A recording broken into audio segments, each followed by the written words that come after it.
Y'all, welcome back to the Creek Farm. It is early. We are about to try to go get the pigs loaded onto the trailer. I'm keeping the morning routine as much as normal as possible. Yeah, I didn't feed them last night.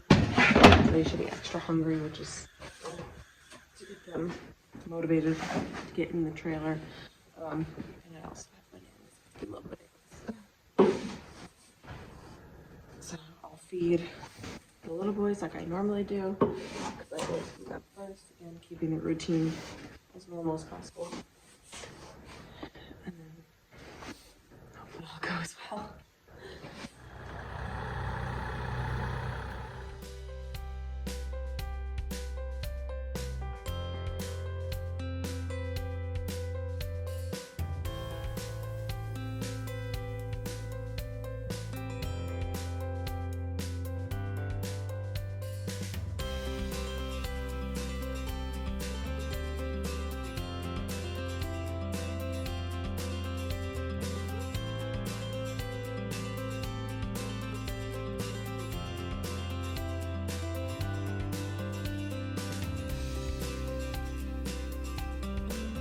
Well, this has been very stressful. The pigs did not load with the dump trailer. And sorry for the, don't have my tripod, so I'm just holding it. It did not work with the dump trailer because the ramp was too steep.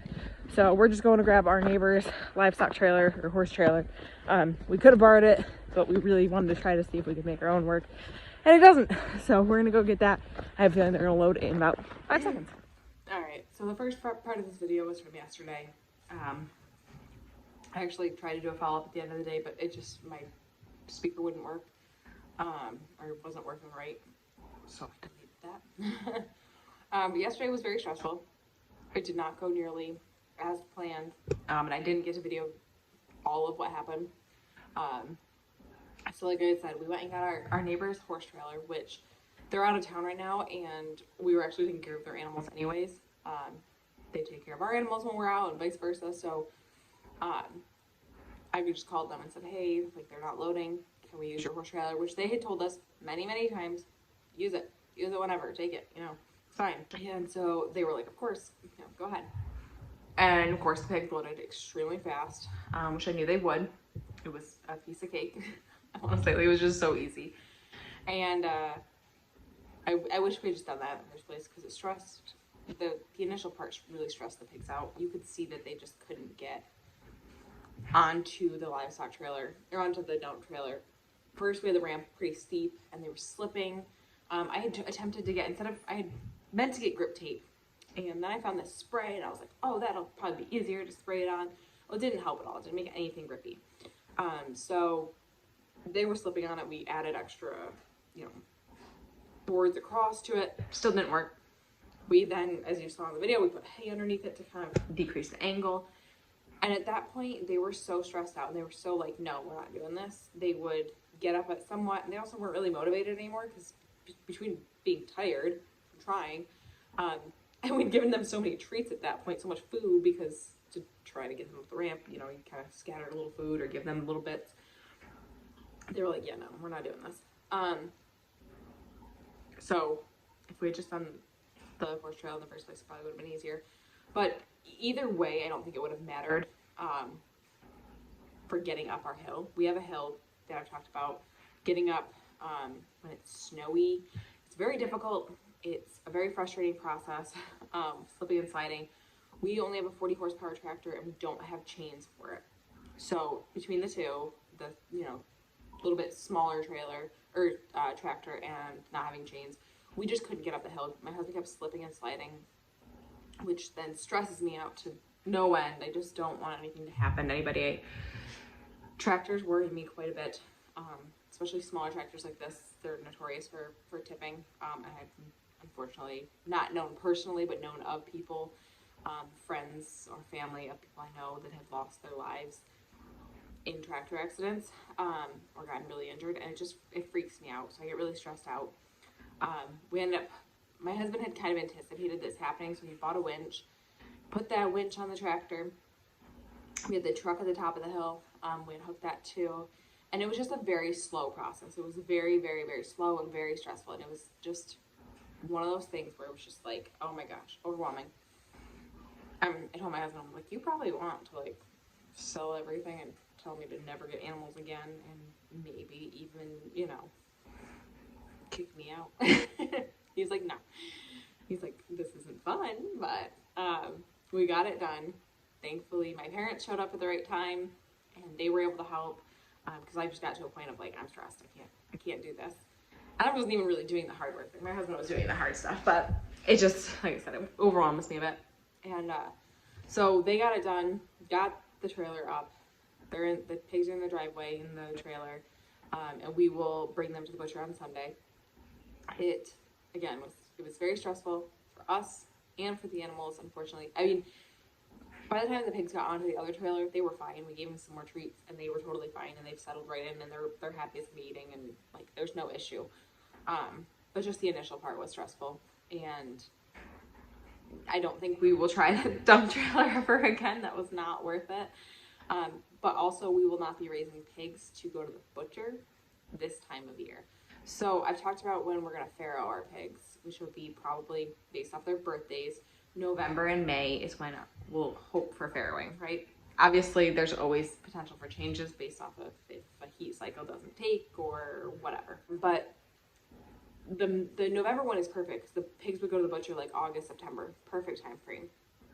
The May one is the more difficult one because you want to bring the pigs to the butcher at their 8 to 10 months old, or at that age. So that would be like January to March, which is exactly the time that we don't want. So I've said I will raise them out longer. I will not even attempt to get them to the butcher in that time frame. These boys, because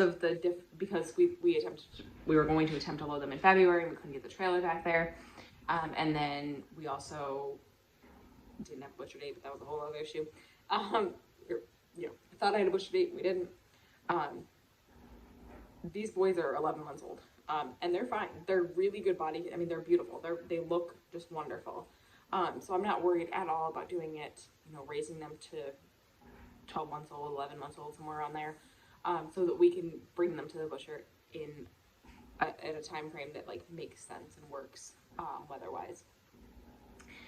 So yesterday it was stressful, and I'm so thankful again that my parents showed up when they did, that my husband is so patient and deals with all my crazy ideas, and I'm also so thankful for having wonderful neighbors. I think when you go into homesteading or farming, especially someone like me and my husband who have no farming experience, are starting from scratch. Obviously we've been doing this for a few years now, but overall starting from scratch, like you need that support. You need those people in your lives that you can call and say, hey, I need this, or I need, what do I do? And I'm so fortunate I have those people in my life. Our neighbors have been wonderful to us. From the very get-go, when we first, bought this land, my husband was out here trying to brush mow 2 acres of land with, just a little brush mower. And our neighbor walked down and she was walking her dogs. And she was like, are you guys trying to, brush hog all this? Yeah. She said, let me go get my husband. And sure enough, a little while later, he comes down the road with his tractor and his brush hog. Brush hogged it all for us, which was wonderful. They've always been there whenever we have questions. I've been called my neighbor freaking out, just about in a hysterical, mess tizzy, because my husband wasn't home from hunting yet, and legal aid had just ended, and why isn't he out of the tree yet, and why isn't he home? And he was fine. Just took him a few extra minutes to get up to the house, but still I freaked out. She came down, my neighbor came right down, within a few minutes was here. They're just wonderful people, and I'm very thankful for that. I think having that, again, when you're going into farming and homesteading, having those kind of people it's priceless. You can't ever put a price on that kind of a resource. Obviously resources are great, YouTube's great, books are great, but that does not compare to human connection and to people being able to help you out in that community. It's just amazing. I had actually told my husband if we couldn't get the tractor and the trailer up the hill, if we really got to a point where we were stuck, and there was nothing we could do, I have another friend that's not far away that I could have called and said, hey, can you bring your bigger tractor down? and I'm sure they would have done it in a heartbeat. So just that community is something that you can't ever replace with books or, you know, resources online. So develop that community if you're able to, if you're getting into homesteading and farming. Thank you guys for hanging out with me today. I did miss a day now on my March 31 challenge, but with how yesterday went, by the end of the day, I said, forget it. I'm not worried about getting a video out. I need to be able to chill and unwind because it was rough. So thank you guys for hanging out with me today and yesterday. Remember, we're growing today. We're better tomorrow. Please like and subscribe. Enjoy the end.